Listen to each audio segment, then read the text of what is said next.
حضرات گرامی، رمضان المبارک کی تیاری اس سے پہلے ہونی چاہیے۔ کوئی بھی موقع آتا ہے، کوئی بھی ایونٹ یا کوئی بھی موقع، کوئی بھی پروگرام ہوتا ہے تو تیاریاں تو ظاہر بات ہے پہلے سے کی ہوتی ہیں۔ رمضان المبارک کے سلسلہ میں بھی ہماری تیاریاں ہو رہی ہیں، لیکن ان تیاریوں کو دیکھ کے لگتا ہے کہ رمضان کا مہینہ روزوں کا مہینہ نہیں ہے بلکہ کھانے پینے کا مہینہ ہے۔ یہ روزے رکھنا ہمارا مقصود نہیں ہے بلکہ سحری اور افطاری کھانا ہی ہمارا مقصود ہے۔ اس طرح کی ہماری تیاری ہوتی ہے۔ یہ مہینہ سارا دن بھوک کا ہوتا اور پیاس کا ہوتا ہے، لیکن ہم اس کی تیاری کس طرح کرتے ہیں کہ مہینے کا راشن جو ہے وہ اکٹھا کرنا شروع کر دیتے ہیں۔ کھانے کی چیزیں، پینے کی چیزیں، گھی اور بیسن اور جناب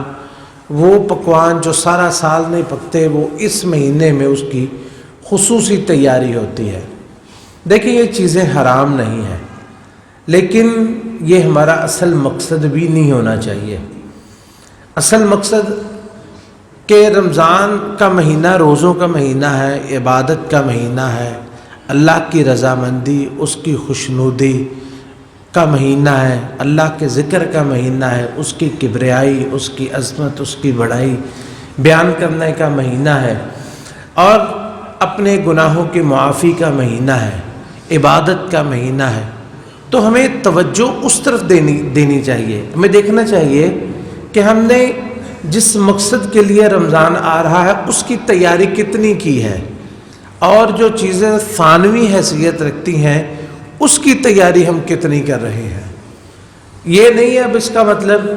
کہ رمضان المبارک آ رہا ہے تو ہم جو عام طور پر ہمارا اس وقت ٹرینڈ بن چکا ہے اور رجحان ہے کہ رمضان کا مہینہ آتا ہے تو جناب ہم سب سے پہلے اپنا سٹیٹس اپڈیٹ کرتے ہیں، فیس بک پہ رمضان کا سٹیٹس لگا دیا، اور اسی طرح اپنے واٹس ایپ کا سٹیٹس لگا دیا، ٹویٹر پہ جناب وہ جو ہے وہ مبارکبادوں کے پیغامات شروع ہو گئے، اور ایک دوسرے یہ مقصد نہیں ہے، یہ رمضان کی تیاری نہیں ہے، یہ استقبال رمضان نہیں ہے، اس مقصد کے لیے رمضان نہیں آیا۔ حضرات گرامی، سب سے پہلی بات یہ ہے کہ ہمیں اللہ رب العزت سے خلوص دل سے یہ دعا کرنی چاہیے کہ اللہ تعالی ہمیں ایمان اور صحت کی سلامتی کے ساتھ اس مہینے تک پہنچا دے۔ کتنے لوگ ہیں جو پچھلے سال ہمارے ساتھ تھے، وہ سارا سال رمضان کے انتظار کرتے رہے، اور پتہ نہیں ہم میں سے کتنے لوگ ہیں جن کا دن چڑھتا ہے اور رات نہیں ہوتی، یا رات ہوتی ہے تو دن کا سورج دیکھنا انہیں نصیب نہیں ہوتا۔ کتنے لوگ ہیں میں سے جو اس مہینے تک پہنچ پائیں گے یا نہیں؟ اللہ رب العزت سے دعا ہے کہ اللہ تعالی ہمیں سلامتی کے ساتھ، ایمان کی سلامتی اور صحت کی سلامتی کے ساتھ اس مہینے تک پہنچا دے۔ معلی ابن فضل رحمہ اللہ بیان کرتے ہیں کہ کانوا یدعون اللہ ستۃ اشہر ان یبلغہم رمضان، کہ ہمارے سلف صالحین اور خاص طور پر صحابہ کرام 6 مہینے پہلے ہی دعائیں شروع کر دیتے تھے کہ اللہ رب العزت ان کو رمضان تک پہنچا دے، کہ رمضان ان کے نصیب میں کر دے۔ اور جب رمضان آ جاتا ثم یدعون ستۃ اشہر ان یتقبل منہم، پھر 6 مہینے رمضان کے بعد دعائیں کرتے رہتے تھے کہ اللہ رمضان ہم سے قبول فرما لے۔ یعنی ان کا رمضان ہوتا ہی ایسے تھا کہ استقبال وہ کرتے تھے تو پھر اس کا حق بھی ادا کرتے تھے، اور وہ اس پہ مطمئن ہوتے تھے تو دعائیں کرتے تھے کہ اللہ قبول کر۔ ہمارا تو ایسا ہوتا ہے کہ رمضان سے پہلے میں فکر ہو جاتی ہے، ہائے بھوک، ہائے پیاس، اور پھر ہم اپنی دوسری قسم کی تیاری اور رمضان گزر جاتا ہے۔ تو کتنے لوگ ہیں ہم میں سے جو اپنے رمضان پہ مطمئن ہوتے ہیں اور اللہ سے دعا کرتے کہ اللہ ہمیں ایسا رمضان پھر نصیب کر۔ تو اللہ سے یہ دعا کرنی چاہیے کہ اللہ رمضان ہم تک سلامتی کے ساتھ اور ایمان کے ساتھ ہم کو یہ نصیب فرما دے۔ اور جب آئے تو استقبال کس طرح کرنا چاہیے کہ باقی مہینوں کے چاند کا ہمیں پتہ ہی نہیں ہوتا، لیکن اس مہینے کے چاند کا خصوصی اہتمام کرنا چاہیے، اس کا چاند دیکھنا چاہیے، اور دیکھ کے خاص طور پر دعا جو ہر چاند کو دیکھ کے پڑھنی چاہیے، رمضان کے لیے خاص پڑھیں کہ اللہم اہلہ علینا بالامن والایمان والسلامت والاسلام ربی وربک اللہ۔ اے اللہ یہ رمضان، یہ چاند جو ہم پہ طلوع ہوا، اہلہ علینا بالامن والایمان، امن کے ساتھ اور ایمان کے ساتھ ہم پر یہ طلوع ہو، والسلامت والاسلام، اور سلامتی کے ساتھ اور اسلام کے ساتھ، فرما برداری کے ساتھ یہ مہینہ جو ہے ہمارا شروع ہو، اور اسی کے ساتھ اس کا اختتام ہو۔ ربی و ربک اللہ، چاند تیرا رب اور میرا رب دونوں کا اللہ ہی ہے۔ تو اس طرح اس مہینے کی ابتدا کرنی چاہیے، اور پھر اس کی آمد پہ اللہ کا جب شروع ہو جائے تو اس پہ اللہ کا شکر بھی ادا کرنا چاہیے کہ اللہ تیرا شکر ہے کہ ہم اس مقدس مہینے میں داخل ہو گئے ہیں۔ امام نووی رحمۃ اللہ علیہ ان کی کتاب ہے الاذکار، اس میں فرماتے ہیں کہ اعلم انہ یستحب لمن تجددت له نعمت ظاہرہ او اندفعت عنہ نقمت ظاہرہ ان یسجد شکرا للہ تعالی او یثنی بما هو اہلہ، کہ ہر وہ آدمی جس کو اللہ تعالیٰ کوئی نعمت عطا فرمائے یا اس کی کوئی مصیبت دور کر دے، تو اس کو چاہیے کہ وہ اللہ کے لیے سجدے کے لیے، اللہ کے لیے شکر میں سجدے میں گر جائے، اللہ کا شکر ادا کرنے کے لیے سجدے میں گر جائے کہ اللہ تیرا شکر ہے کہ تو نے ہم کو یہ نعمت عطا کی ہے اور ہم سے یہ مصیبت دور کی ہے۔ اور رمضان المبارک سے بڑی اور کون سی نعمت ہے کہ جس میں اللہ تعالیٰ کی اتنی رحمتیں برکت برستی ہیں کہ پورا سال جو ہے وہ موقع نہیں آتا اتنا زیادہ۔ تو یہ رمضان المبارک کی آمد پہ ہمیں اللہ کا بھرپور اور دل کی گہرائیوں سے شکر ادا کرنا چاہیے۔ دوسری بات یہ ہے کہ رمضان المبارک آتا ہے تو ہمیں رمضان سے پہلے ہی اپنی نیت کو درست کر لینا چاہیے۔ ایک تو نیت ہے روزوں کی، اور روزوں کی آپ تو یہ بات علم ہے کہ نبی علیہ الصلوۃ والسلام کا فرمان کہ انما الاعمال بالنیات، کہ جو ہے اعمال کا دار و مدار نیتوں پر ہے۔ تو رمضان کے ابتدا سے ہی ایک نیت کر لی جائے کہ انشاءاللہ ہم نے سارے رمضان میں روزے رکھنے ہیں، تو یہی پوری نیت ہے۔ یہ روزانہ نیت کرنے کی ضرورت نہیں ہے، ایک دفعہ نیت کہ ہم انشاءاللہ رمضان کے روزے آئیں گے تو سب کے روزے رکھیں گے۔ اور پھر نیت جو ہے باقی عبادات کی بھی، ہم نے رمضان میں کیا کیا کچھ کرنا ہے، انشاءاللہ اللہ کے فضل سے اس کی عبادت کس طرح کرنی ہے، قیام کس طرح کرنا ہے، قرآن کی تلاوت کس طرح کرنی ہے، صدقات و خیرات کس طرح کرنے ہیں، اذکار کس طرح کرتے ہیں، صبح کا معمول کیا ہوگا، شام کا معمول کیا ہوگا۔ کیونکہ جب تک انسان اگر نیت کر لیتا ہے، جتنی جلدی نیت کر لے اتنی دیر وہ خیر میں داخل ہو جاتا ہے۔ امام احمد بن حنبل رحمۃ اللہ علیہ اپنے بیٹے کو نصیحت فرماتے ہیں کہ یا بنی انوِ الخیر فإنک لا تزال بخیر ما نویت الخیر، کہ اے بیٹے نیکی کی نیت کر لے، انوِ الخیر، خیر کی نیت کر لو، فإنک لا تزال بخیر ما نویت الخیر، جب سے آپ خیر کی نیت کر لیں گے آپ خیر کے اندر داخل ہو جائیں گے، جب بھی نیت کر لیں تب ہی خیر کے اندر داخل ہو جائیں گے۔ اور یہ اس امت کا خاصہ ہے، جیسا کہ نبی کریم صلی اللہ علیہ وسلم کو معراج کی رات آپ کو یہ عطا کیا گیا کہ اس امت میں سے کوئی شخص نیکی کی نیت کر لیتا ہے نا، تو اگرچہ وہ ابھی اس نے عمل نہیں بھی کیا تو اس کو نیکی کا اجر مل جاتا ہے، اور اگر کر لے تو 10 گنا اجر مل جاتا ہے۔ اس لیے پہلے سے نیت کر لیں۔ اور اس کا ایک فائدہ یہ ہے کہ اگر کوئی شخص اس دنیا سے چلا بھی گیا لیکن نیت رمضان کی ہوگی تو انشاءاللہ اللہ رمضان کا اجر اس کو عطا فرما دیں گے، کیونکہ اس نے نیت تو کی ہوئی ہے، اور نیت کے ذریعے سے وہ اپنے عمل میں داخل ہو چکا ہے، نیت کے ذریعے سے اپنے عمل میں داخل ہو چکا ہے کہ اس نے اچھی نیت کر لی ہے۔ اور یہ جو اسی لیے بعض سلف فرمایا کرتے تھے کہ نیت المؤمن خیر من عملہ، کہ مومن کی جو نیت ہے نا وہ کئی دفعہ اس کے عمل سے بہتر ہو جاتی ہے، کیونکہ بعض دفعہ عمل میں ریاکاری شامل ہو جاتی ہے، لیکن جب انسان نے عمل کی شروع ہی نہیں کیا تو کسی کو کیا پتہ اس کے ذہن میں کیا ہے۔ اور انسان کے ذہن میں جو اس کی نیکی کی نیت ہوتی ہے وہ صرف اس کے دل کے اندر، اس کے دماغ کے اندر ہوتی ہے، اور اس کی خبر صرف اللہ رب العزت کو ہوتی ہے۔ اس لیے بہت دفعہ ایسا ہوتا ہے کہ نیت المؤمن خیر من عملی، کہ مومن کی جو نیت ہے وہ اس کے عمل سے بھی بہتر ہو جاتی ہے، اور اگر اچھی نیت اور خالص نیت اور عمل دونوں مل جائیں تو پھر تو سونے پہ سہاگا ہے، یہ اور زیادہ اچھا ہو جاتا ہے۔ اس لیے نیت جو ہے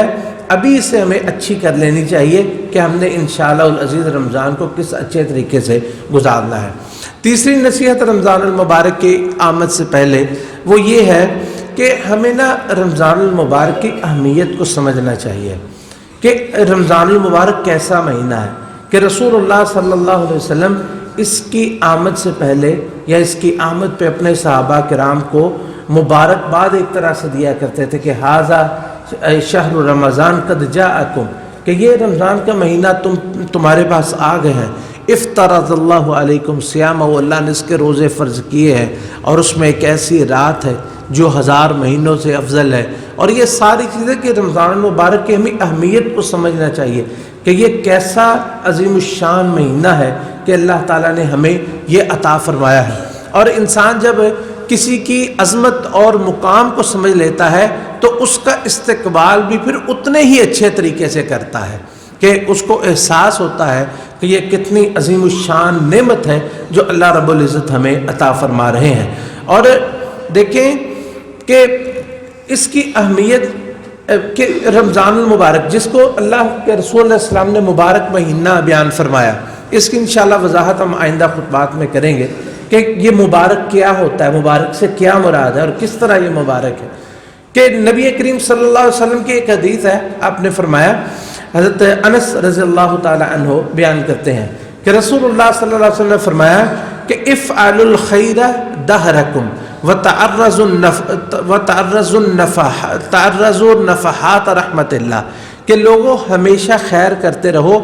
اور اللہ کے رحمت کی جو برکھا برستی ہے اس کے استقبال کے لیے تیار رہا کرو، اور کوئی پتہ نہیں وہ کس وقت آتی ہے۔ اور فرمایا کہ فَإِنَّ لِلَّهِ نَفَحَاتٌ مِّن رَحْمَتِهِ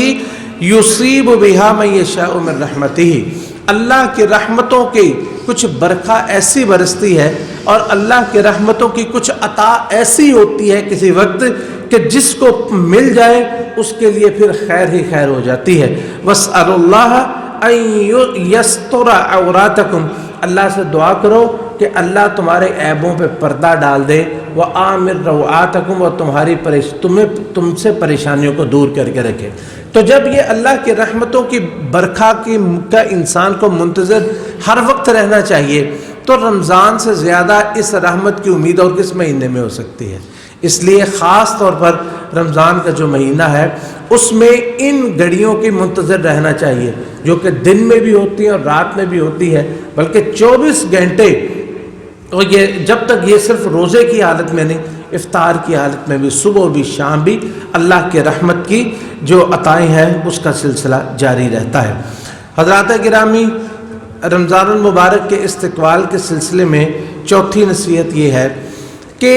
رمضان کے اس مہینے کا جو انتظار کرنا ہے نا، وہ پریشانی سے نہیں کرنا ہے کہ پتہ نہیں کیسے ہوگا، اب کھا لیں جی، پھر تو پورا مہینہ نہیں جی کھانا، ناشتے ہی نہیں ملنے جی، دوپہر کے کھانے نہیں جی، چائے تو رات کو ہی ہوگی جی، پھر ابھی کھا پی لیں، ایسے جیسے موت واقعہ ہو جانی ہے۔ عجیب و غریب قسم کے جو ہے نا وہ ہمارا استقبال کا طریقہ ہوتا ہے۔ تو رمضان کا جو استقبال ہے وہ خوشی کے ساتھ اور مسرت اور شادمانی کے ساتھ کرنا چاہیے، اس میں ہماری خوشی بھی شامل ہونی چاہیے۔ جیسے کہ اللہ رب العزت نے حضرت موسیٰ علیہ السلام کو بلایا کہ موسیٰ تم اپنے ساتھیوں کو لے کے فلاں دن کو نا میرے پاس پہنچ جانا، اور طور پہ ہم کلام ہوں گے ہم تم سے۔ تو کیا ہوا، موسیٰ علیہ السلام اپنے ساتھیوں کو کہتے چلو جی، ان کو چنا اور چلنے لگے، تو ان سے انتظار نہیں ہو رہا تھا، تو ساتھیوں کو کہنے لگے جلدی جلدی آ جاؤ، اور ان سے اتنی تیز پہنچ گئے کہ کئی جو ہے وہ کتنا جو ہے وہ وقت پہلے ہی پہنچ گئے۔ تو اللہ رب العزت نے قرآن کریم میں ان کے اس شوق کا ذکر فرمایا۔ اللہ نے پوچھا وَمَا أَعْجَلَكَ عَنْ قَوْمِكَ يَا مُوسَىٰ، موسیٰ قوم پیچھے رہ گئی، وہ تو آہستہ آہستہ آ رہی، تم کو جلدی آ گئے اور ابھی تو وقت بھی نہیں آیا۔ وَمَا أَعْجَلَكَ عَنْ قَوْمِكَ يَا مُوسَىٰ قَالَ هُمْ أُولَٰئِكَ عَلَىٰ أَثَرِي وَعَجِلْتُ إِلَيْكَ رَبِّ لِتَرْضَىٰ، اللہ میں نے جلدی جلدی تیرے طرف آنا پسند کیا تاکہ تو مجھ سے خوش ہو جائے۔ تو یہ ہوتا ہے کہ جہاں انسان کو دیکھیں کہ جہاں ہمیں جانے کا شوق ہوتا ہے نا، جہاں ہمیں یہ ہوتا ہے کہ کہیں یہ خوشی ہم سے رہ نہ جائے، تو وقت سے پہلے ہم پہنچے ہوتے ہیں۔ جیسے کوئی دوسرے ملک کا سفر کرنا ہو جہاں، یا کوئی کاروباری سفر کرنا ہو، کوئی بھی سفر کرنا ہو، ہمیں پتہ ہے کہ ہمارا یہاں پہ جانا ضروری ہے اور ہم جو ہے وہ بڑے اہتمام کے ساتھ جاتے ہیں، تو وقت سے پہلے پہنچتے ہیں، انتظار میں وہاں پہ بیٹھے ہوتے ہیں۔ یہ نہیں ہے کہ وہ جو ہے وہ گاڑی نکل جائے یا جو ہے وہ ہماری فلائٹ نکل جائے اور پھر ہم دیکھیں یہ کیا ہوا، ہم پہلے پہنچتے ہیں۔ تو اس لیے یہ خوشی کے ساتھ رمضان المبارک کا پہلے استقبال کرنا چاہیے، اور جس طرح موسیٰ علیہ السلام کہ وَأَجِلْتُ إِلَيْكَ رَبِّ لِتَرْضَىٰ، اللہ میں نے جلدی کیا تاکہ تو مجھ سے راضی ہو جائے۔ تو اس پہ تو خاص طور پر رمضان المبارک اور اللہ کی ان رحمتوں پر خوش ہونا چاہیے، کیونکہ اللہ کا حکم ہے کل بفضل اللہ ورحمتہ فبذلک فلیفرحوا، کہ اللہ کے فضل اور اس کی رحمت پہ خوش ہونا چاہیے۔ ہوا خیر مما یجمعون، یہ ان کے دنیا کے مال و دولت سب سے بہتر ہے، ان سے جو اللہ رب العزت کی عطا ہے اور اللہ رب العزت کی رحمت ہے وہ سب سے افضل ہے۔ اور یہ مومنوں کی شان ہے کہ جب بھی اللہ کی طرف سے کوئی حکم نازل ہوتا ہے اور کوئی آیت نازل ہوتی ہے یا اللہ کی طرف سے کسی کام کا کہا جاتا ہے تو ان کی خوشی میں اور ایمان میں اضافہ ہوتا ہے، جیسا کہ اللہ رب العزت فرماتے ہیں وَإِذَا مَا أُنزِلَتْ سُورَةٌ فَمِنْهُمْ يَقُولُ أَيُّكُمْ زَادَتْهُ هَذِهِ إِيمَانًا، جب بھی ہم کوئی صورت نازل کرتے ہیں تو منافق کہتے ہیں ایک دوسرے کو مذاق اڑاتے ہوئے کہ ہاں کس کا ایمان بڑا ہے، کس کے ایمان میں اضافہ ہوا ہے۔ تو اللہ تعالیٰ فرماتے ہیں فَأَمَّا الَّذِينَ آمَنُوا فَزَادَتْهُمْ إِيمَانًا وَهُمْ يَسْتَبْشِرُونَ، جو اہل ایمان ہے ان کے ایمان میں اضافہ ہوتا ہے، کیونکہ ایمان ان کے پاس ہوتا ہے، جس کے پاس رأس المال ہوگا منافع بھی تو اسے ہی ملنا ہے، ان کے پاس ایمان ہوتا ہے تو اس میں اضافہ ہوتا ہے، وہ یستبشرون، اور وہ ایک دوسرے کو خوشخبری دیتے ہیں۔ وَأَمَّا الَّذِينَ كَفَرُوا، جو کافر ہوتے ہیں، فَزَادَتْهُمْ رِجْسًا إِلَىٰ رِجْسِهِمْ، ان کا رأس المال گندگی ہوتی ہے، منافقت ہوتی ہے، اسلام کے ساتھ دشمنی ہوتی ہے، اس لیے ان کے رأس المال میں منافع بھی گندگی کا ہی ہوتا ہے، ان کی گندگی میں ہی اضافہ ہوتا ہے۔ اس لیے رمضان المبارک آتا ہے نا، یعنی آپ دیکھیں کئی لوگ ہیں وہ جو بھی عبادت کا مہینہ آتا ہے تو ان کو ایک خاص قسم کی تکلیف شروع ہو جاتی ہے، سوائے ایک مہینے کے اس میں وہ اپنی اصل روپ اور اپنی اصل شکل میں ظاہر ہو جاتے ہیں۔ باقی 11 مہینے انہیں نماز سے بھی تکلیف ہوتی رہتی ہے، انہیں روزوں سے بھی تکلیف ہوتی رہتی ہے، حج اور عمرے تو خاص طور پر پاگل ہو جاتے ہیں حج اور عمرے کا ذکر سے۔ اور مسجد تعمیر ہو رہی ہو، کوئی مسجد کے وہاں پہ ان کی تکلیف جو ہے وہ دیکھنے والی ہوتی ہے۔ اور جب بھی بات کریں گے نا تو کوئی کبھی ایسی کوئی تصویر لگا دیں گے جناب فیس بک پہ کسی غریب آدمی کی، تو اس پہ کیا ہوگا، اللہ تعالیٰ نے صرف نماز و روزوں کا ہی نہیں پوچھنا، ان کا بھی پوچھنا ہے۔ لیکن جب نیو ایئر آئے گا تب انہیں یہ غریب نہیں یاد آئیں گے، ہولی پہ یہ غریب یاد نہیں آئیں گے، کرسمس پہ یہ غریب یاد نہیں آئیں گے، اور اسی طرح بسنت پہ یہ غریب یاد نہیں آئیں گے، اپنی جو ان کی جو ہوتی ہیں جو برتھ ڈیز اس پہ یہ یاد نہیں آئیں گے، عورت مارچ کریں گے، ہزاروں لاکھوں کروڑوں خرچ کر دیں گے، اس پہ یہ یاد نہیں آئیں گے، کبھی کوئی ڈے روزانہ ایک نیا ڈے بنایا ہوتا ہے، اس پہ انہیں یہ چیز یاد نہیں آتی، اور ان کو یہ کب یاد آتے ہیں غربا مساکین، حالانکہ سب سے زیادہ یہ غربا اور مساکین کی مدد جو ہوتی ہے ان مسجدوں سے ہوتی ہے،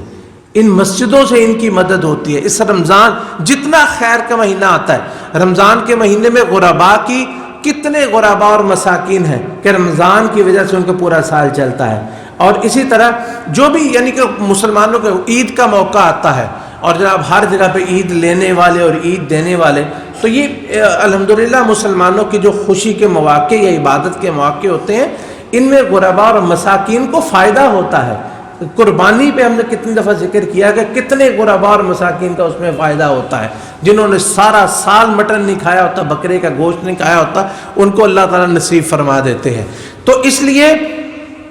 یہ مہینہ آتا ہے تو خوشی کے ساتھ اس کا استقبال کرنا چاہیے، اور ہمارے اندر ایک شادمانی ہونی چاہیے کہ اللہ تیرا شکر ہے کہ یہ مہینہ آ گیا، یہ نہیں ہے کہ جو ہے وہ مجبوری کے ساتھ اس کو قبول کیا جائے۔ حضرات گرامی، رمضان المبارک کی آمد سے پہلے 5ویں نصیحت یہ ہے کہ رمضان کے احکام کو سیکھ لیجئے، کون سی چیزیں ہیں جو کہ روزے کے اندر ہم نے جن سے بچنا ہے، اور کون سی چیزیں ہیں جن کا خصوصی طور پہ اہتمام کرنا ہے، روزے کو ناقص کر دینے والی چیزیں کون سی ہیں، اور روزے کی عظمت کو بڑھانے والی چیزیں کون سی ہیں، اور رمضان میں ہم نے صدقات و خیرات کیسے کرنا اور کیا کچھ کرنا، یہ سارے رمضان کے احکام چھوٹے چھوٹے کتابچے موجود ہیں، علماء موجود ہیں، دروس موجود ہیں۔ یہ جو گویے اور یہ جو ہے وہ لوریاں سنانے والے، ان کے دروس نہیں، علماء کے دروس سنیں، الحمدللہ موجود ہیں، بڑے بڑے علماء مشائخ موجود ہیں، اور اب تو سہولت موجود ہے کہ آپ کی ایک کلک اور ہر وقت جس موبائل پہ انسان مصروف رہتا ہے تو اس پہ علماء کے دروس اور رمضان المبارک کے احکام موجود ہیں۔ تو ان رمضان کی آمد سے پہلے ان احکامات کو ضرور سیکھیں۔ چھٹی نصیحت رمضان المبارک کی آمد سے پہلے وہ یہ ہے کہ نیت بھی کر لی اور آمد پہ خوش بھی ہو لیے، سارا کچھ، لیکن اللہ سے توفیق مانگنا ضروری ہے، کیونکہ اگر توفیق نہیں ہے نا تو انسان کوئی عمل بھی نہیں کر سکتا، کوئی بھی عمل۔ دیکھیں آپ کتنے لوگ ہیں کہ اس وقت ہمارا ایک ملک پاکستان جو اسلام کے نام پہ بنا ہے، کتنے فیصد لوگ ہیں جو نماز پڑھتے ہیں، اور کتنے فیصد لوگ ہیں جو ان میں سے روزہ رکھتے ہیں، اور کتنے فیصد لوگ ہیں جو روزہ تو رکھ لیتے ہیں نماز ہی نہیں پڑھتے، اور کتنے لوگ ہیں ان پر حج فرض ہو چکے ہیں لیکن وہ حج کی توفیق نہیں ملتی، لیکن کتنے لوگ ہیں اس کے مقابلے میں جو غرباء اور مساکین پیسہ جوڑ کے، کئی جو ہیں ملازمت پیشہ لوگ، گھروں میں کام کرنے والی عورتیں پیسہ جوڑ کے اللہ کا گھر دیکھ چکے ہیں، عمرہ اور حج کر چکے، اور کتنے لوگ ان کو توفیق نہیں ہوتی۔ تو یہ توفیق کے بغیر کوئی بھی عمل صالح مکمل نہیں ہوتا۔ اس لیے معاذ ابن جبل رضی اللہ تعالیٰ عنہ، نبی کریم صلی اللہ علیہ وسلم نے ایک دفعہ ان کا ہاتھ پکڑا اور فرمایا، یا معاذ انی احبک، اے معاذ میں تجھ سے اللہ کے لیے محبت کرتا ہوں۔ 2 دفعہ آپ نے فرمایا، اور ساتھ آپ نے یہ فرمایا، یہ محبت کا تحفہ آپ نے دیکھے کیا دیا، محبت کا تحفہ آپ نے کیا دیا، فلا تدعن ان تقول فی کل صلاۃ رب اعنی علی ذکرک و شکرک و حسن عبادتک، کہ معاذ ہر نماز میں اس دعا کو کبھی نہ چھوڑنا کہ اے اللہ اپنا ذکر کرنے میں، اپنا شکر کرنے میں اور اپنی اچھی عبادت کرنے میں میری مدد فرما، کیونکہ اللہ کی مدد کے بغیر کوئی بھی یہ کام جو ہے وہ اچھا نہیں کر سکتا۔ برا ابن عازب رضی اللہ تعالیٰ عنہ روایت کرتے ہیں کہ جس وقت خندق کا موقع آیا، ہم خندق کھود رہے تھے، اور ہمارے ساتھ رسول اللہ صلی اللہ علیہ وسلم بھی خندق کھود رہے تھے، آپ بھی مٹی نکالتے جاتے اور باہر پھینکتے جاتے، اور ساتھ ہی ساتھ یہ فرماتے جاتے، واللہ لولا اللہ مہتدینا ولا صمنا ولا صلینا، اللہ کی قسم ہے اگر اللہ کی توفیق نہ ہوتی تو نہ ہمیں ہدایت نصیب ہوتی، ولا صمنا ولا صلینا، نہ ہم روزے رکھتے اور نہ ہم نمازیں پڑھتے۔ صحیح بخاری کی یہ روایت ہے۔ یہ روزے رکھنا، یہ نمازیں پڑھنا اور ہدایت حاصل کرنا، یہ اللہ رب العزت کی مدد کے بغیر ممکن نہیں ہے۔ اللہ رب العزت سے دعا ہے کہ اللہ تعالیٰ ان تمام چیزوں پر عمل کرنے کی ہمیں توفیق نصیب فرمائے، اور صحت، تندرستی اور ایمان کی سلامتی کے ساتھ یہ مہینہ ہم سب کو نصیب فرمائے۔ حضرات گرامی، رمضان المبارک سے پہلے جن چیزوں کا اہتمام کرنا چاہیے ان میں سے کہ یہ ہے کہ ہم صحابہ رسول اللہ صلی اللہ علیہ وسلم کی طرز زندگی، صحابہ کرام اور سلف صالحین کا جو عمل ہے رمضان المبارک میں، اس کا مطالعہ کریں۔ ہم دیکھیں کہ یہ لوگ رمضان کیسے گزارا کرتے تھے، رمضان کا یہ لوگ کیسے اہتمام کیا کرتے تھے، کیونکہ یہ چیز جو ہے یہ ہمیں نیکی کی طرف ابارنے والی ہے اور نیکی کی ترغیب دلانے والی ہے، اور یہ اللہ رب العزت کا طریقہ ہے۔ قرآن کریم میں اللہ رب العزت نے کتنے انبیاء کا ذکر فرمایا، وَاذْكُرْ فِي الْكِتَابِ مریم، وَاذْكُرْ فِي الْكِتَابِ ادریس، وَاذْكُرْ فِي الْكِتَابِ ابراہیم، اور پھر ان کی ابراہیم کا ذکر، موسیٰ، عیسیٰ، تمام انبیاء کا ذکر کیا اور ان کی صفات بتائی۔ کسی کے بارے میں بتایا وہ اواب تھے، کوئی منیب تھے، کوئی کان یأمر اہلہ بالصلاۃ والزکاۃ، اپنے گھر والوں کو نماز کا حکم دینے والے تھے، زکوٰۃ ادا کرنے والے تھے۔ کئی کے بارے میں فرمایا عیسیٰ اپنی ماں کے بڑے فرما بردار تھے۔ تو یہ چیزیں جو ہے سلف کے احوال کا مطالعہ کرنے سے ہمیں ترغیب ہوتی ہے کہ کس طرح ان لوگوں، ان کا ایک سیمپل سامنے آ جاتا ہے نا کہ یہ لوگ کس طرح اللہ رب العزت کی عبادت کرتے تھے اور کس طرح اس مہینے کو غنیمت سمجھتے تھے۔ تو اس سے ہمیں بڑا فائدہ ہوتا ہے، بڑی ترغیب ہوتی ہے۔ 8ویں چیز یہ ہے کہ رمضان سے پہلے اپنی ذہنی اور گھریلو اور اپنے معاملات کی ترتیب دے لیجئے کہ ہم نے رمضان کو کیسے گزارنا ہے، دن کیسے ابتدا ہوگی، اختتام کیسے ہوگا، قرآن کیسے پڑھنا ہے، اور اپنے اوقات کیسے ہم نے اللہ کے لیے نکالنے ہیں، عبادت کے لیے فرصت کیسے نکالنی ہے۔ اپنے گھروں کو مرتب کیجئے، گھر کے اندر کوئی کونا ایک مقرر کر لیجئے جس کونے میں قبلہ رخ ہو کے ایک جائے نماز ہر وقت بچھا ہوا ہو، وہاں پہ قرآن کریم پڑھا ہو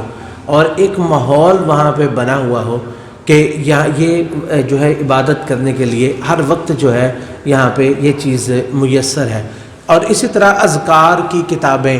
اور جن میں اذکار ہیں یا دعائیں ہیں وہ وہاں پہ رکھی ہوں کہ 5 منٹ کی فرصت ملے، 1 منٹ کی فرصت بھی ملے تو وہاں پہ بیٹھ کے اللہ کو یاد کر لیا جائے۔ ویسے تو ہر وقت ہو سکتا ہے لیکن ایک جو ماحول ہوتا ہے نا بنا ہوا، تو اس میں جو ہے وہ انسان کے لیے اور آسانی ہو جاتی ہے۔ اپنے گھر میں ایک وقت ایک مقرر کر لیجئے، ایک جگہ مقرر کر لیجئے، اور اپنے گھروں میں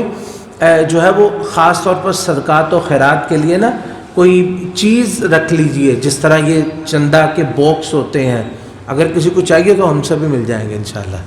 تو جو ہے وہ صدقات و خیرات کے لیے، یا ویسے انسان اپنے لیے کوئی شاپر کوئی چیز رکھ لے، اپنے صدقات و خیرات اس میں ڈالتا رہے، کسی غرباء کے لیے، مساکین کے لیے، مساجد کے لیے، مدارس کے لیے،